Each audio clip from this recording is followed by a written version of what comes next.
Howdy y'all, Dean Stella here from the official home of unofficial Grateful Dead and music news, reporting on night 2 from the Hollywood Bowl. Sorry this one's coming at you late.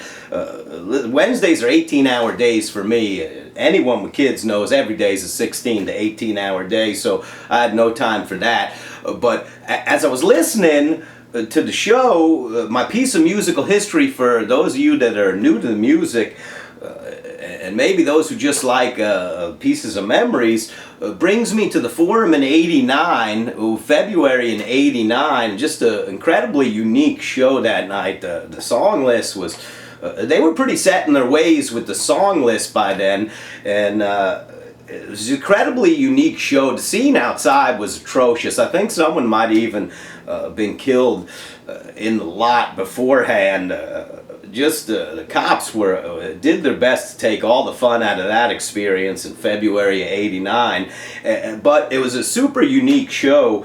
You get they ended the thing with How Long Blues and Gimme Some Lovin'. Spencer Davis comes out and they do Gimme Some Lovin'.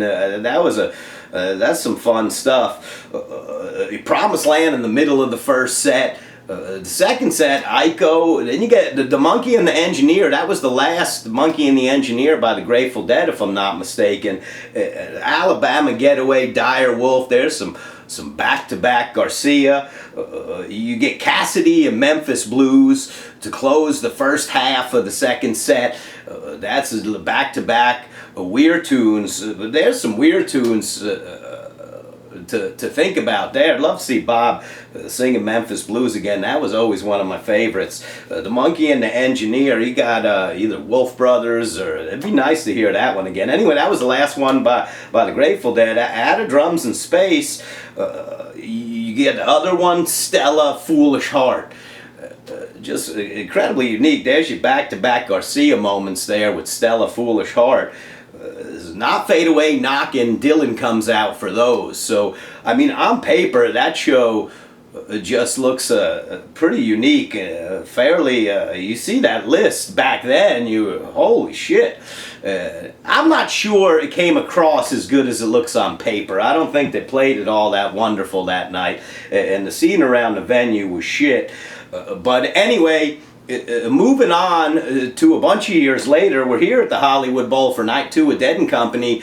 Love Supreme kicks it off with the the high school jazz band. That's a great experience for a bunch of kids, and I imagine some of those kids got to have parents that are deadheads. Got to be equally as cool of an experience. If you're a parent, it might even be cooler experience watching your kid up there. Love Supreme was great with the kids.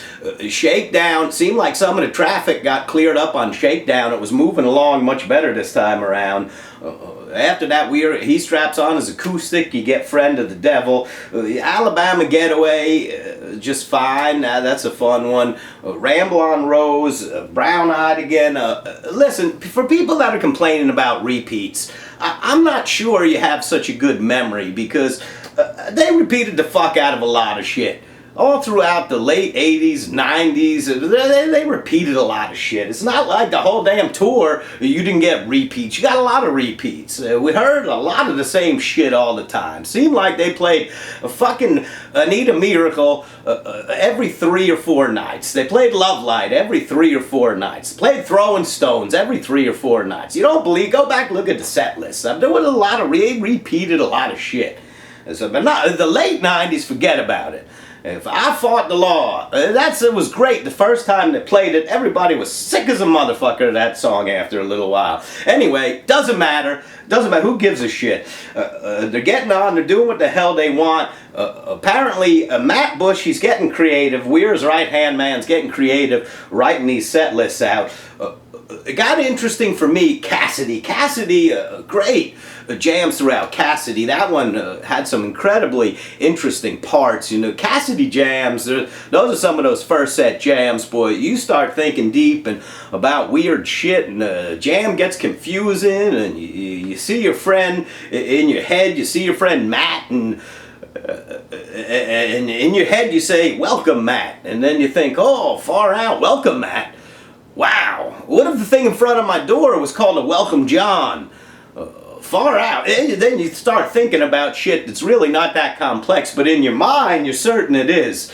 until you wake up the next day and you don't know what the fuck anything was about. Anyway, Fire on the Mountain, there's your surprise. Cassidy, Fire on the Mountain. Nobody saw that one coming. If somebody tried to guess that, you'd think, this motherfucker doesn't know what they're talking about. And then they'd start playing it, you say, well, this motherfucker's tuned in. Anyway, the Fire on the Mountain was good. O'Teal didn't jump the lyrics on the first verse of that one. He was right there in the pocket and having a blast. Once again, Super Mario and Luigi up front, dancing their asses off, having a ball. Love those two cats. You know, like anything else, the costumes are cute for a few shows. If I gotta see those motherfuckers up there every night doing that shit, it's not cute anymore. But for now, that shit is cool. Anyway, second set starts, you get Estimated. Estimated was great. Great. I might be reaching there. The spaces in between verses didn't bother me as much. I don't know if they weren't as long or I'd just stopped giving a fuck by then.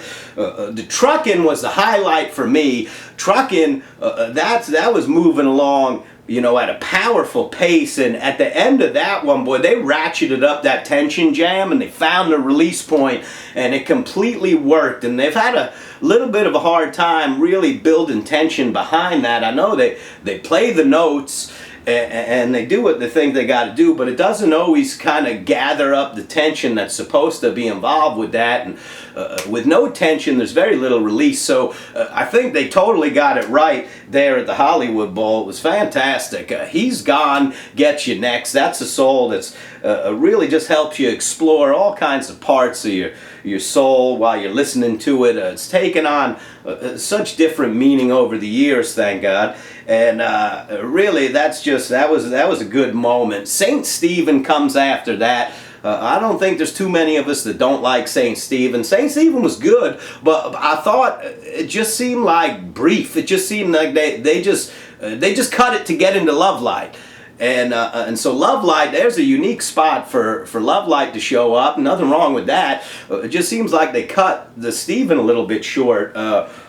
Anyway, I thought maybe out of space they'd finish the Stephen, give you a raging Stephen jam finish out of space. They didn't. I think the space segments so far this tour are great. They're having fun there. Love Supreme was peeking its head out all throughout the show, so you get some more Love Supreme coming out of space. Standing on the Moon, you know, I can tolerate We're On. I really think for him there's a connection to that one, boy. There's a lot of people that you know, he'd rather be with than us, and he can reference that in his mind, and you know, and there's a soul connection to that song that to me is you know what's interesting about it. You really, if we're looking at what happened post space, you got Standing on the U.S. Blues. I mean, it was seamless. They were right into U.S. Blues. There wasn't even a hiccup there, boy. That just Standing on the U.S. Blues. So that's how they finish it up. You get Broke Down as an encore, Going Home. I guess a few days off, maybe to go home and rest their bones, but it's not over. We're heading to the Gorge. Everyone's got to be extremely excited about that. Just a beautiful piece of land to have a couple of nights on. I'm sure that these are going to be good times had by all at the Gorge shows over the weekend. So until then, you know, I don't even want to wear this hat. This review sucks. The music was good at the Hollywood Bowl. This review sucks. So fuck me forever. See ya.